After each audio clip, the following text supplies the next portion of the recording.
Au nom du Père, du Fils et du Saint-Esprit. Amen. Viens, Esprit de sainteté, viens, Esprit de lumière, viens, Esprit de feu, viens nous embraser. Évangile de Jésus-Christ selon saint Marc. En ce temps-là, comme les disciples de Jean le Baptiste et les pharisiens jeûnaient, on vint demander à Jésus pourquoi, alors que les disciples de Jean et les disciples des pharisiens jeûnent, tes disciples ne jeûnent-ils pas? Jésus leur dit, les invités de la noce pourraient-ils jeûner pendant que l'époux est avec eux? Tant qu'ils ont l'époux avec eux, ils ne peuvent pas jeûner. Mais des jours viendront où l'époux leur sera enlevé, alors ce jour-là, ils jeûneront. Personne ne raccommode un vieux vêtement avec une pièce d'étoffe neuve. Autrement, le morceau neuf ajouté tire sur le vieux tissu et la déchirure s'agrandit. Ou encore, personne ne met du vin nouveau dans de vieilles outres, car alors le vin fera éclater les outres et l'on perd à la fois le vin et les outres. À vin nouveau, outre neuve. Acclamons la parole de Dieu. Louange à toi, Seigneur Jésus. Bien-aimés frères et sœurs en Christ, nous sommes aujourd'hui le lundi 20 janvier. Tant qu'ils ont l'époux avec eux, ils ne peuvent pas jeûner.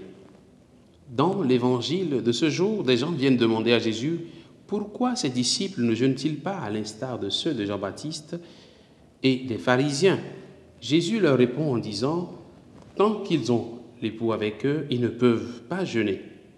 Nous pouvons aisément comprendre, frères et sœurs, que pour Jésus, le jeûne est un moyen pour se rapprocher de Dieu.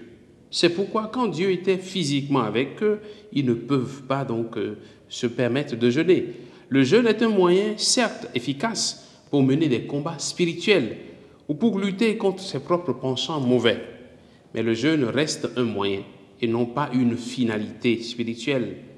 Ce n'est pas une finalité à rechercher en soi. Le jeûne ne se fait pas pour battre un record, non.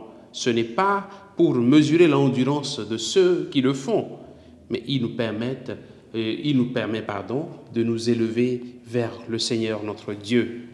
Le deuxième enseignement que nous pouvons avoir, frères et sœurs, en ce lundi 20 janvier, dans cet évangile, c'est la nouveauté que nous apporte le Christ Jésus dans notre vie chrétienne.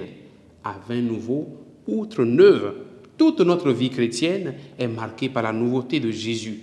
Jésus vient renouveler nos vies, nos pensées, nos habitudes, notre façon d'être, notre façon de faire, notre façon d'agir. Tout doit être transformé par la présence du Christ Jésus qui vient nous bouleverser, apporter un souffle nouveau dans nos vies. Mon frère, si tu es chrétien, ma sœur, si tu es chrétienne, et que depuis que tu es chrétien, rien n'a changé dans ta vie, depuis que tu es devenu chrétien, rien n'a été bouleversé dans ta vie, sache que tu dois revoir ta vie chrétienne. Notre vie chrétienne doit être bousculée. Nous devons laisser le Seigneur apporter du nouveau à notre vie. Et quand il nous apporte du nouveau, il nous amène à faire des pas. Ces pas souvent nous coûtent, c'est difficile de faire certains pas, c'est difficile de sortir de certaines habitudes, mais c'est le prix à payer pour entrer dans la nouvelle vie avec le Christ Jésus.